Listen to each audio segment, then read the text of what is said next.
Okay, great. Thank you, Torrin. I'm going to read today from John's Gospel, in chapter 17. John records all the things that Jesus said to the disciples at what we call the Last Supper, when he met with them for the last time before his crucifixion, and the three, what we call the Synoptic Gospels, Matthew, Mark, and Luke, which all share a lot of the same information. They don't tell us everything Jesus said. They have just an abbreviated account of the Last Supper about the bread and the wine. John, though, tells us lots more. He has a lot more information. And those words are recorded in chapters 14, 15, and 16. When we come to chapter 17, this is a prayer that Jesus prayed before parting from his disciples. It's kind of a long prayer. It fills the whole chapter, and it's very interesting. He says some really fascinating things in this prayer. And I just want to focus on one line, verse 6. This is John chapter 17, verse 6, because I think it's an interesting thing that he says here, and I want to kind of zoom in on it for a moment. In the midst of this prayer, he's praying here in verse 6. He says, I have manifested thy name unto the men which thou gavest me out of the world. Thine they were, and thou gavest them me, and they have kept thy word. Now you notice the first line of that verse says, I have manifested thy name unto the men thou gavest me. That's an interesting expression that he says, I have manifested thy name. Of course, he's praying to God.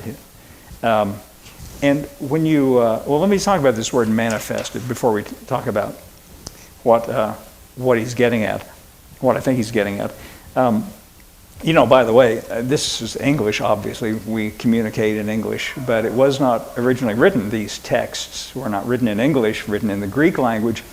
And many times, often you can find more depth of understanding of the words that are used by looking at them one at a time, using study materials. Now, none of us, I presume, are Greek scholars. I'm not, certainly.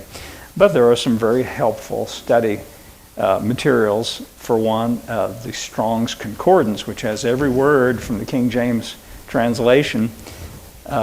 You can look it up, and it'll tell you what the Greek word originally was behind that word. So, for instance, I looked up the word manifested in this verse, where he says, I have manifested thy name.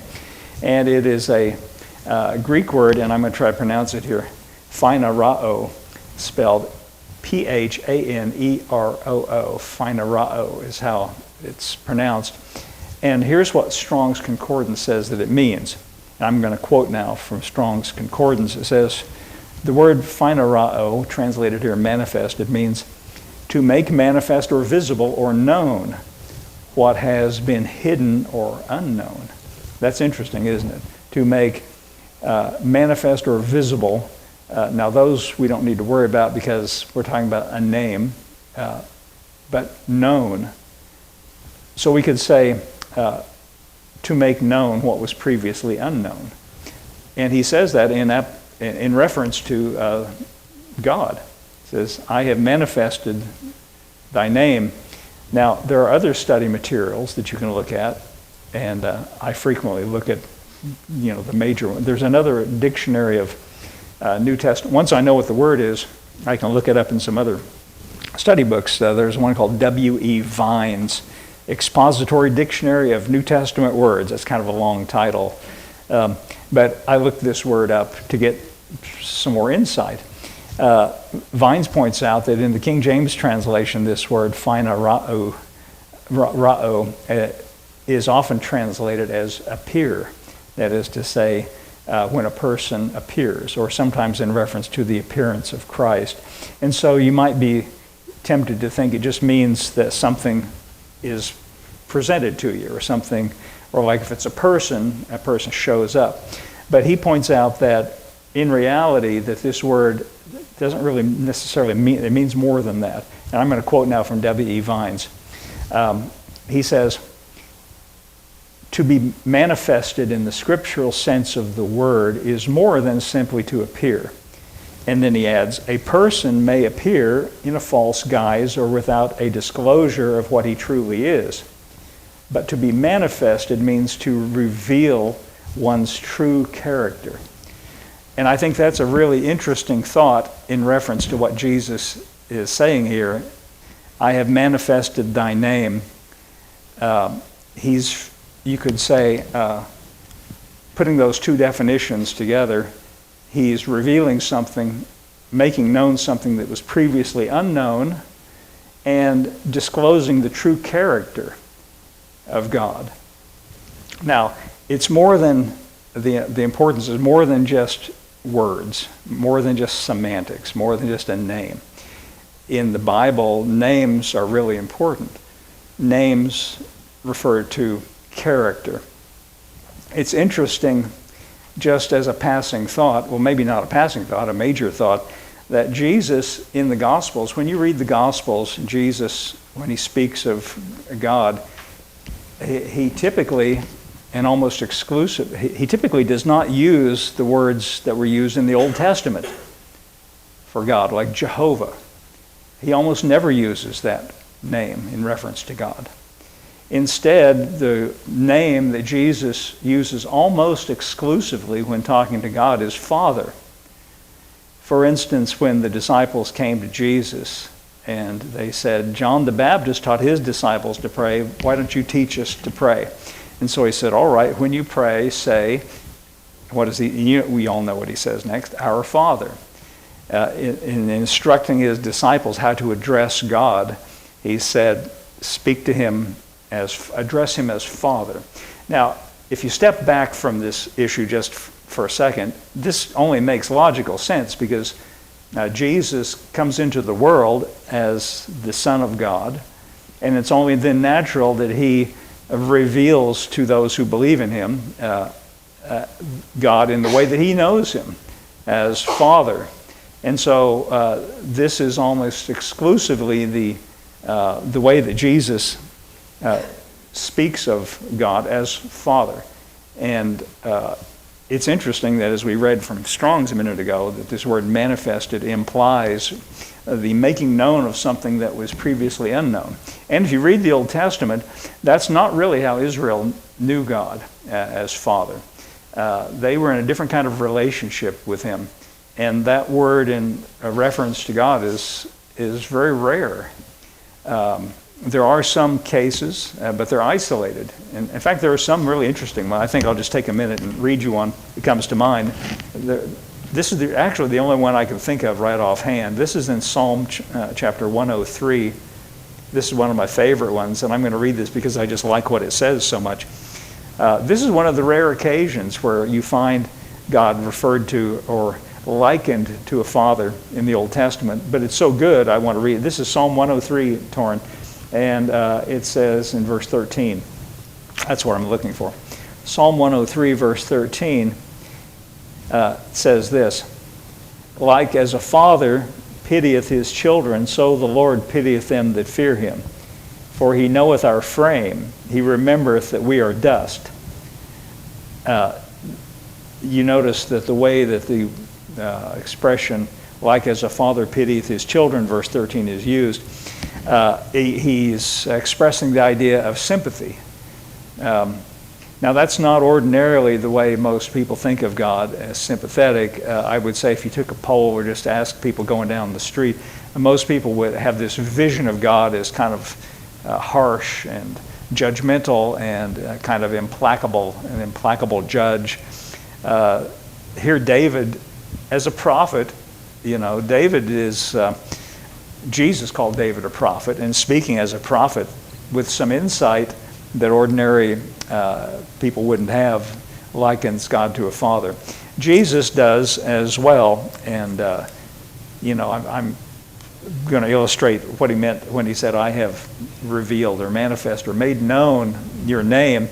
And the name that he uses is Father. Here's an illustration of what he means by that. This is in Matthew's Gospel, chapter 7. And this is right at the tail end of what we call the Sermon on the Mount, hold it. Do I mean chapter 7 or do I mean chapter 6? Hold on. Let me just, oh, I'm in the wrong. Help if I turn to the right place. Let's see. Yes, chapter 7 is what I mean here. Matthew chapter 7 and verse 7. Matthew chapter 7, verse 7. Now, these are some famous words of Jesus, but let's think about it in terms of what we're talking about here today. Right here at the end of this long message we call the Sermon on the Mount, Jesus says, just in a kind of a general and a very broad way, in verse 7, ask and it shall be given you. By the way, notice how certain that is, with no qualifiers. In my mind, when you make a statement like that, it's designed to inspire confidence. That sounds like something meant to give confidence. Ask and it shall be given you. Seek and ye shall find. Knock and it shall be opened unto you. And then he says in verse 8, for everyone that asks receives, and he that seeketh findeth, and to him that knocketh it shall be opened. And to illustrate or to kind of, sometimes when Jesus is presenting a certain truth, he appeals to your logic. And here's one of those cases. Verse 9, he says, or what man is there of you whom if his son ask bread, will he give him a stone? In other words, well, you see what that means. If the son asks for bread, is he going to give him something that's not what he asked for, something bad? In other words, ask for something good. Is he going to give him a stone? Here, chew on this, Is he going to be cruel, or is he going to disappoint him that way? He's appealing to your sense of what a father is like, you see. Verse 10, or if he ask a fish, will he give him a serpent?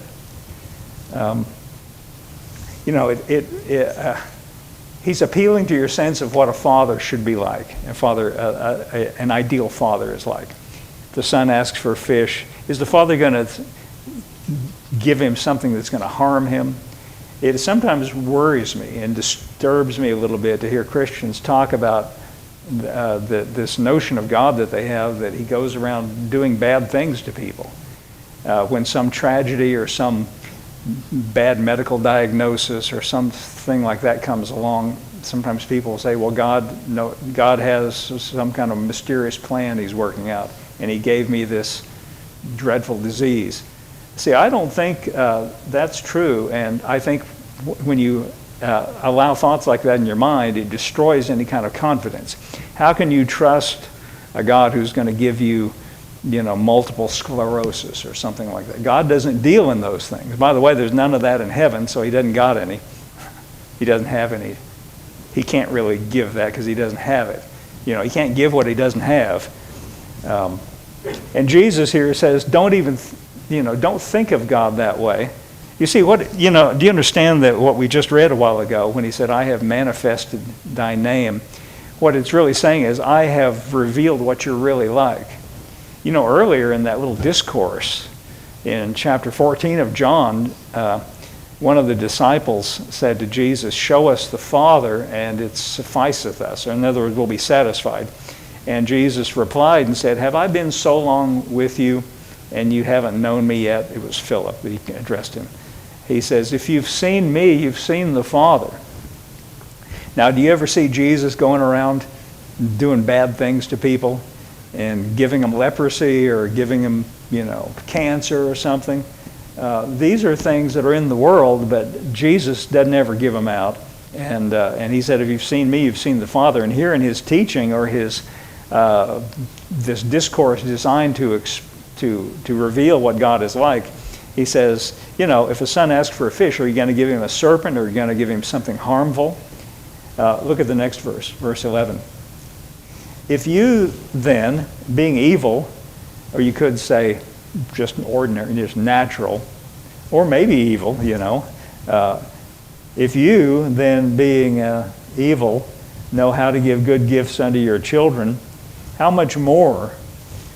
Again, not how much less, but how much more. In other words, he's saying even the ordinary man on the street, even like a disreputable individual, is good to his own children. And he's saying, how much more is God, can I say gooder than you are? That's not the right word. Better. If you're good, God's gooder than you are.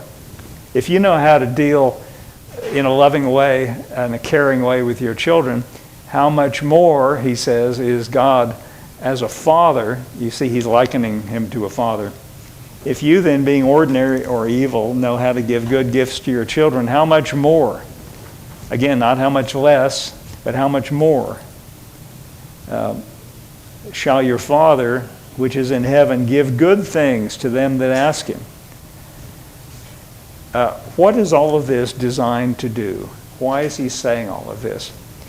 It's all designed to give the hearer, that's you and me, confidence that God is not indifferent, or as we heard in the Psalms, he's sympathetic to us. He knows our condition. And when we come to him with our needs, he's not going to trick you. He's not going to be indifferent.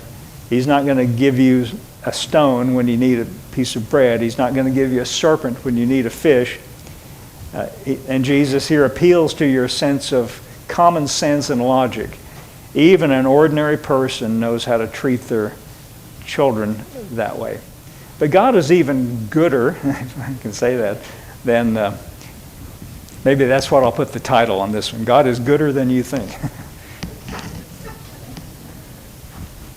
See, when you put the titles on these videos on YouTube, what you're trying to do is to get people to say, well, I wonder what that's about.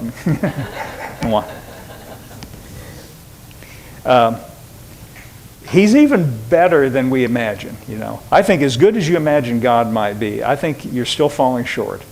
And Jesus goes to some, I think, extreme lengths to try to demonstrate, or try to convince us, or try to reveal the goodness of God.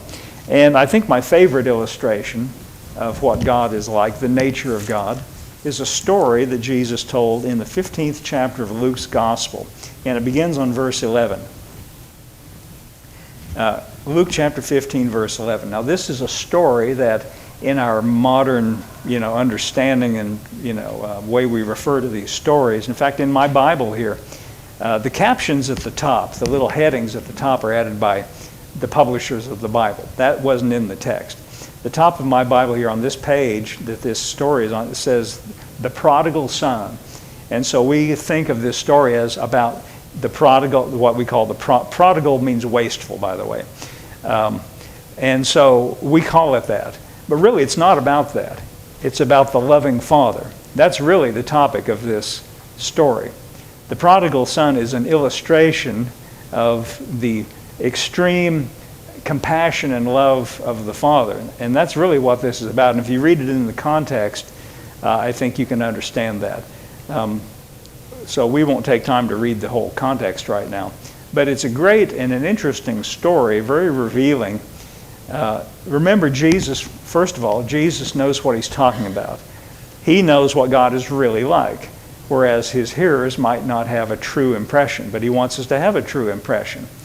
And secondly, keep in mind that when Jesus tells these little stories, these are not true accounts of real people. These are made-up stories. These are stories he has made up himself. And I say that and emphasize that so that you understand that he portrays the characters in these stories in an extreme way to make a point. For instance, let's read a little bit and I'll show you what I mean. Luke chapter 15, verse 11. And he said, a certain man had 2 sons, and the younger of them said to his father, you see, this is about a father, right? Father, give me the portion of goods that falleth to me. And he divided unto them his living. Now, first of all, Jesus is portraying this son as doing wrong, because you're not supposed to go to your father and say, give me the inheritance right now. That's not the way it works. You're supposed to be patient, and when the father dies, then you get the inheritance. But this son comes and says, give it to me right now. Well, that's this shows you something about the the younger son. Remember, this is not a real person. Jesus is making this up. So he is creating this character as a person who right away is doing wrong and has a kind of a flippant and a wrong attitude towards his father. But the father did it. He gave it to him. And you know, by the way, that reminds me of what we read earlier in Matthew. Ask and you shall receive. Seek and you shall find. Knock and it shall be opened unto you. And here is a son that Jesus portrays him as having, questionable motives. And we'll find out that he actually did have bad motives here in a moment. Verse 13. But the father gave it to him anyway. That's the point. Verse 13. And not many days after, the younger son gathered all together. And that is to say, what did he gather together? Well, all that the father had given him. That's what he gathered together. And he took his journey into a far country. And there he wasted his substance with riotous living. Now notice that Jesus portrays him in a very negative light. He doesn't say that he just had some unfortunate investments and they went bad, or he doesn't say that there was some kind of natural disaster. No, nothing like that. It was his fault. He portrays him as being at fault, in kind of the worst light you could possibly portray him. It wasn't an accident. He wasted his substance in riotous living. We don't use that kind of language today, or riotous living. Nobody says, I'm going to go out to the nightlight and engage in riotous living. It's partying is what he means. Try it out sometimes. See if anybody... We don't say riotous living. He just means he blew it on partying. That's how we would say it. He just wasted it, and it's his fault. Jesus is portraying him in the most negative possible light. And by the way, you might ask yourself, why does Jesus portray him as doing everything? There's nothing redeeming about this son. He hasn't presented any good qualities at all. He's presented him as completely wasteful, completely selfish, completely self-centered. And there's a reason why Jesus portrays him that way, because he wants you, the listener to this story, the hearer, to identify in a certain way. Not that he wants you to think, well, at least I'm not that bad. So that you will see that the way that the Father treats him, that at least, he wants you to see that God, how the extreme love of the Father is what I mean to say. So, verse 14. When he had spent all, there arose a mighty famine in that land, and he began to be in want. And that's the way those things work out sometimes. Verse 15. And he went and joined himself to a citizen of that country. Remember, he's in a faraway place. And the citizen sent him into his fields to feed the swine. Now, this is also really negative. We don't think that much about it. But if you're a Jewish person, and remember that Jesus is Jewish and his whole audience at this time is Jewish, that's really a bad deal. Because swine are considered unclean, and so he's not only has he wasted all of his father's inheritance that he gave him, blown it on wasteful things. Now there's a famine, he doesn't have anything, and to make ends meet, he is sent into the field, a very humble position, to feed the swine. I don't know if you've ever seen pigs and what they eat. It's not very pretty. Verse 16, listen to this. And he would fain have filled his belly with the husks that the swine did eat. I love the King James translation. It's so polite sounding. He's looking at the slop that the pigs were eating and thinking, I wish I could have some of that. Now that's really, really, you're in bad shape when you're doing that. And no man gave unto him. Verse 17. Now this is really interesting, the wording here in verse 17. When he came to himself. You ever thought about what, we use that expression all the time. That's not an uncommon expression for us. But have you ever thought about what those words are actually saying? He came to himself. That is to say, he had a moment of recognition of his true identity. He's talking about the Son here. He came to himself, and when he came to him, he came to a realization of who he really was. He said, how many hired servants of my father, you notice now he's remembered that he has a father, have bread enough and to spare, and I perish with hunger. He came to his senses in a sense, or he came to a recognition that I still have a father. Now, have you noticed, by the way, we understand who's who in this story. We understand that the Father represents God. Have you noticed, as I've been reading this, as Jesus has been telling the story, he hasn't said what many people might assume the Father, God's reaction, would be to people who go the wrong way and do the wrong things. Here's what you don't read. You don't see the Father shaking his fist at the Son as, I'll tell you what, you're going to get what's coming to you. People imagine God that way. I'm going to see to it that you pay. No, you don't see that at all. In fact, Jesus hasn't told us anything about the Father's reaction yet. We're going to see that in a minute. But he is saying that the Son came to a recognition that, wait a minute, I've got a Father, and he's got his household, and even the servants have enough to eat. And so he says in verse 18, I will arise and go to my Father, and I will say to him. Now this is interesting. Pay attention to what he makes a little plan, and it's got 3 parts to it. He says, and this is all about the Father, keep in mind. We're going to see what the Father is really like. Jesus frames it with a story about a son who does everything wrong, but then he comes to himself and says, wait a minute, I remember the Father. So he says, I will arise and go to my Father, and I will say to him, here's the first point, Father, I have sinned against heaven and before thee. That's point number 1. Point number 2 is in verse 19. I am no more worthy to be called thy son. That's point number 2. Point number 3 is, make me as one of thy hired servants. So he's got a 3-point speech. I have sinned against heaven and before thee. Point 2, I am not worthy to be called thy son. 3, make me as one of thy hired servants. In other words, the servants have enough food and I'm starving, so just make me a servant, that's all. I'm not worthy to be your son anymore. He's come to a recognition that he's blown it, he's done wrong, he's messed things up. And see, Jesus is hoping that you as the reader will identify with this son and think, well, this guy is really bad. But I've messed up too. You see, I have faults and flaws. And so when we see how the Father deals with this son who is at an extreme, who's done everything wrong, well, then I can say, well, I can see myself as a recipient of the same kind of attitude from the Father. So we're going to see what the Father's reaction is. Now keep in mind, he's got 3 points to his little speech here.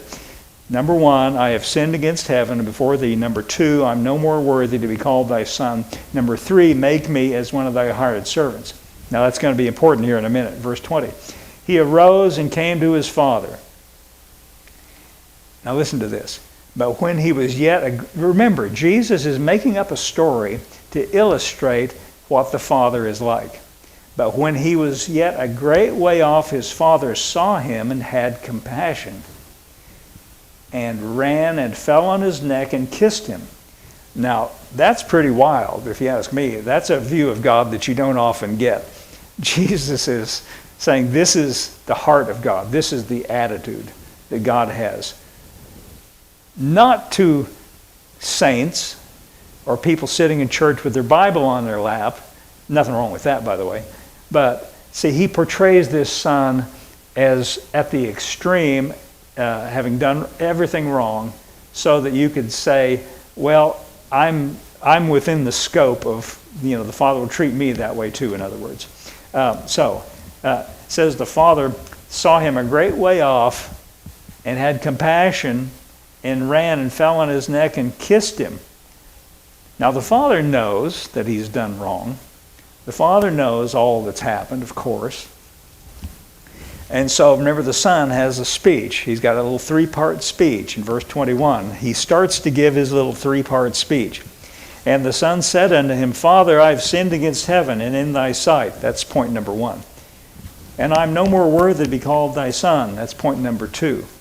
Now remember, there was a 3rd point Now, the reason that's important is because the next thing that happens in verse 22, it says, "But the father said to his servants."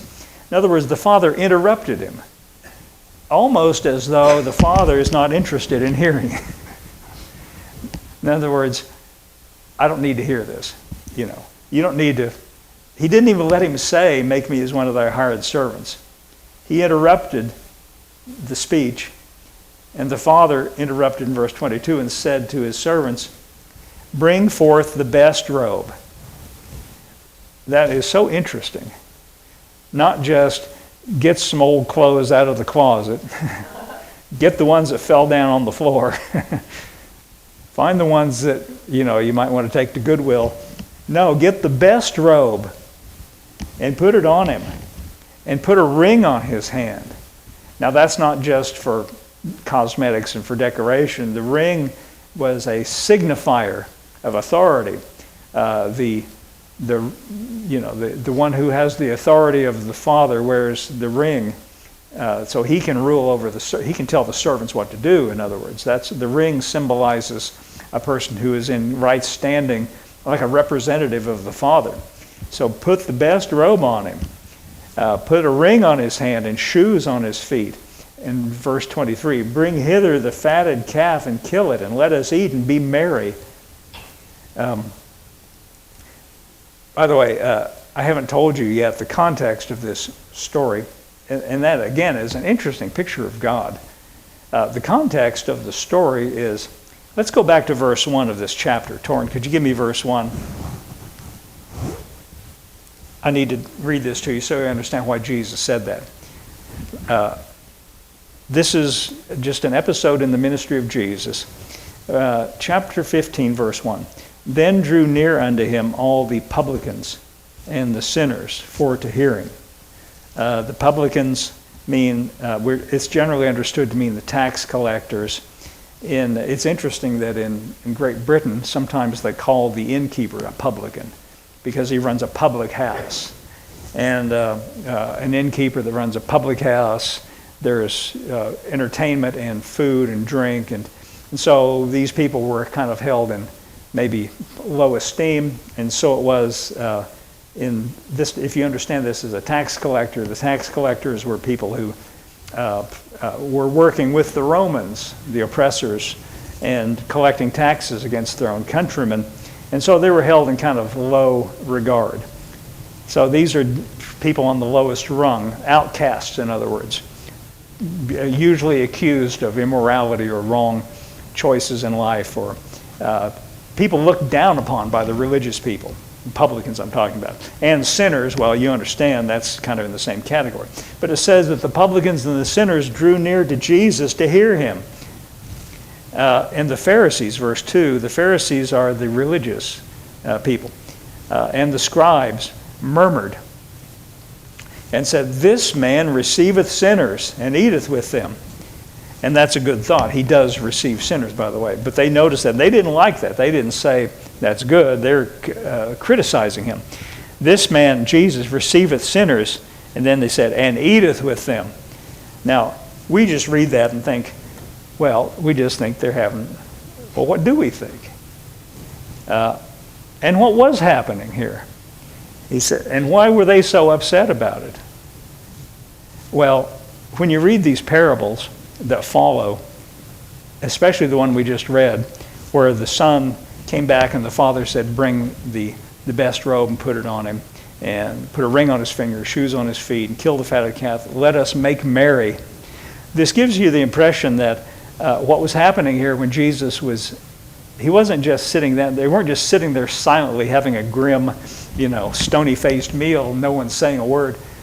That means there was merrymaking going on. Now, you think the Pharisees were upset about Jesus sitting down with the sinners and the publicans, eating with them. Let's add to the picture, there was probably a lot of laughing and socializing going on, and that really, really rubbed them the wrong way. And I think in the context here, you could say this is probably what was happening. Jesus was sitting down. It wasn't like this solemn kind of holy church meeting with halos over everybody's head. There was talking and joking, He was having a social interaction with these sinners and publicans, and the Pharisees were offended by it. And part of what Jesus is doing in this parable is he's illustrating the heart of God toward a person who, what did it say that the publicans and the sinners did? Well, it says they drew near to Jesus to hear him. And Jesus regards that, he likens that to what we call the prodigal son, the son who did a lot of wrong things, but then he comes to himself and he's, you might say, drawing near to God by coming to him. The publicans and the sinners are like that. And we should actually, you have to either identify with the Pharisees who were criticizing or with the son who says, I'm going to arise and go to my Father. But Jesus is illustrating what the heart of God is, what his attitude is. Verse 23 says, bring hither the fatted calf and kill it and let us eat and be merry. They were eating and being merry, Jesus was. And he's saying this is the heart, this is what God is like. Verse 24, for this my son was dead and is alive again, and he was lost and is found. And they began to be merry. Now, you remember that I told you that this parable is in response to the criticism of the scribes and the Pharisees. He has a character in the story that represents them. Verse 25. Now the elder son was in the field, and as he came and drew near into the house, he heard music and dancing. Well, this adds another element to the story. Do you mean to tell me that when Jesus was eating with the sinners and the publicans, there might have been music going on? Yeah, maybe. That's what he's saying here. Dancing? Boy, that's really kind of like, that's a wild thought. But Jesus didn't need to tell that. He didn't need to put that in. He's making up a story, keep in mind. They heard music and dancing. In my mind, now this is pretty wild. I know this is kind of a stretch, but could it be that Jesus sat down in a social setting with these sinners and publicans, and there was a social type of activity going on? Could it be there was music and dancing and he was sitting in their presence? Yeah, it could be, because he tells it in this parable. He puts that in there. And that's pretty wild. But see, this challenges us. This shows that we kind of have some of that Pharisee attitude in us, if we think that's offensive. I'm just going to let that settle for a second. The older son came and drew near to the house, and he heard music and dancing. In verse 26, he called one of the servants and asked what these things meant. Verse 27, he said unto him, thy brother is come, and thy father has killed the fatted calf, because he has received him safe and sound. Verse 28, listen, he was angry. Not that he was, he didn't say, oh, well, at least my brother's home. No, he was angry. He was angry, and he would not go in. Now, it doesn't say he was excluded. It says he would not go in. This is what Jesus continually condemned the Pharisees. He says, you won't, the kingdom of God is here and you won't go in. And you're trying to stop others who are entering in. They weren't excluded. They just wouldn't go. They wouldn't go in. He was angry, would not go in. Therefore came the father out and entreated him. You see, this is the heart of the Father. He could have said, you're so stubborn, just stay out there. No, he came out and begged, entreated him. Even these people that represent the Pharisees. The Father came out and entreated him. Remember how he acted with the prodigal son. He ran to meet him and threw his arms around him and kissed him. Jesus is giving us a really radical vision of God as a father, as a loving father, a compassionate father, who reaches out toward everyone, not just what we call the prodigal son, but here this older son who's being kind of stubborn. Well, not kind of, but really stubborn. So the father came out and entreated him, verse 29, and he answering said to his father, and I can just picture his very religious sounding voice, lo, these many years do I serve thee, Neither transgressed I at any time thy commandment, yet thou never gavest me a kid. You see how kind of self-pitying this is. And you never gave me a kid that I might make merry with my friends. But as soon as this thy son was come. You notice he doesn't say my brother. He says, he had nothing to do with me, which hath devoured thy living with harlots. Thou hast killed for him the fatted calf. Now I can't help but notice, we've read the whole story here. I didn't read anywhere in the story up until now anything about any harlots. Where'd that come from? Well, it came from the mind of the religious person. That's kind of funny to think about. Thou hast killed for him the fatted calf, and he, that is the father, he said to him, verse 31, Son, thou art ever with me, and all I have is thine. In other words, in parentheses, if you only knew it. Verse 32, it was meet. That means it was proper. It was appropriate that we should make merry and be glad. For this thy brother was dead and is alive again, was lost and is found. Now, again, that is in reference to the fact that Jesus was sitting down and having a social interaction with the sinners and the publicans. And he's saying, this is how you should regard it. This is how God thinks about it. Because they have drawn near to Jesus to hear him, and they want to, they want to come. They're coming to Jesus. They're coming near to him, and he's saying that's all that they need to do. That's like the prodigal son saying, "I will arise and go to my father." But anyway, this story. This is the reason I read this to you. This story is very revealing in the fact that it shows us what Jesus wants us to understand the heart of God is like. That of a loving Father who goes out of his way to reach out and pour out his love on anyone who will let him do it.